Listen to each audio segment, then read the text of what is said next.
Can we just talk about how my eyes are really, really blue? What? I don't think my eyes have ever been this blue before. Alright, welcome to my YouTube channel.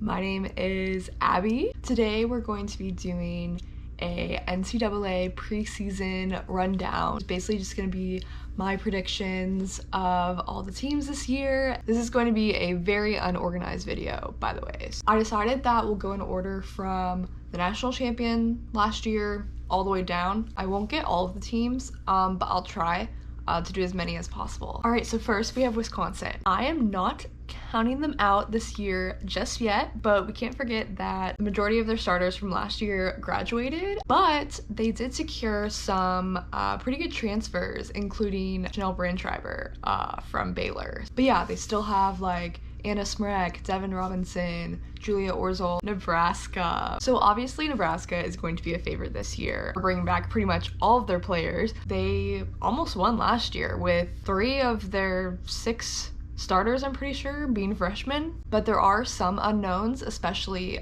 with the middle blockers. I don't believe Kayla Caffey's coming back, and Lauren Stivrins obviously graduated. And then we have Louisville. They were so much fun to watch last year. They've definitely lost some studs with Anna Stevenson and Tori Dilfer. That's definitely gonna be a tough one for them, but they still have quite a few of like their strong hitters. Anna DeBeer, she's one of my favorite outside hitters to watch. They have a lot of depth coming in this year. Some fairly strong freshmen, including 2 setters that are both blonde and both 6 feet tall. Not that that matters. Pitt. Personally, I feel like a lot of people are ruling out Pitt. I don't really know why. I know they will be without Lund and Vermanet, but they still have both of their setters, their libero, not to mention that they've always had depth on their team. They did play some games last year without Lund anyways. All right, now we have Texas.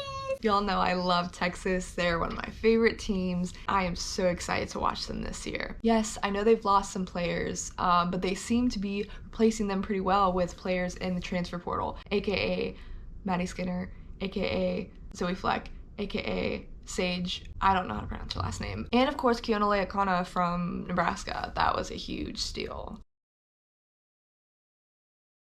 Georgia Tech. I do think that Georgia Tech will be a toss-up this year. I know that they will still have the majority of their hitters, majority of their starters, but their setter, Maddie McKissick, ran that offense like it was nobody's business. That's gonna really hurt them this year, not having her. Purdue. I think that this is going to be a new year for Purdue. They've obviously lost the majority of their starters, just like Wisconsin did, but they are bringing in quite a few amazing freshmen. I am very excited to see Eva Hudson this year, and Purdue's always had depth on their team, so I think they'll be all right. Minnesota.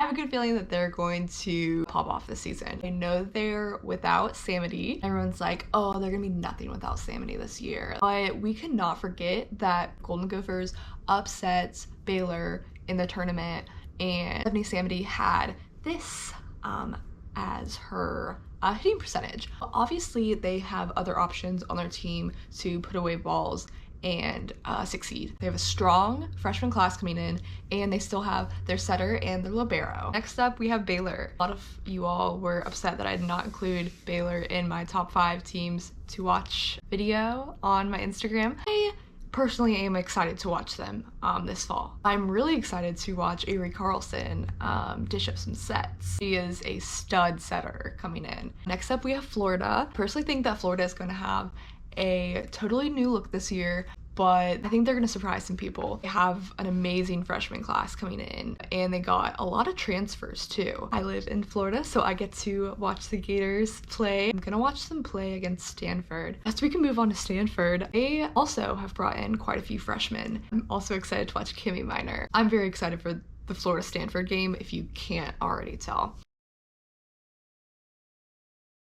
Okay, let's talk about Kentucky. Kentucky secured Adonna Rollins. I think they're gonna surprise some people this year as well. I know that they lost Allie Stumler and Maddie Skinner. They definitely have a young team, but I think that they're gonna do pretty well, in my personal opinion. Okay, personally, I don't know a lot about BYU this year, but I'm very excited to watch them. I almost forgot about Ohio State. Wow. I love Ohio State as well. I like Ohio State's volleyball team. How about that? Kylie Murr is by far one of my favorite liberos. I personally think Ohio State is here to stay in the Big Ten and in the volleyball world for years to come. Maybe that's a hot take, but can we talk about how UCLA and USC are both moving to the Big Ten? But I'm excited to watch both their teams this year. Obviously, USC has the best freshman class coming in, and they also got Skylar Fields. That's going to be very exciting. Obviously, they weren't in the NCAA tournament last year, but I think that they will be this year. I almost forgot about Washington as well. Lauren Bays, love her. Great libero. Still have LMA Powell, one of my favorite setters. Well, I'm going to wrap it up. I know I missed a lot of teams, so I want you all to comment below which team you all are excited to watch this fall and your predictions of who you think is going to win. I personally think it's going to be Nebraska or Texas, but I also said that last year, and neither one of them won, so I have to do that YouTube thing where they say like and subscribe because this is my first video, so I'd love you all to continue your support. Don't know how often I'm gonna be able to post on YouTube, but we'll definitely see, and let me know what other videos you would like to see. Bye!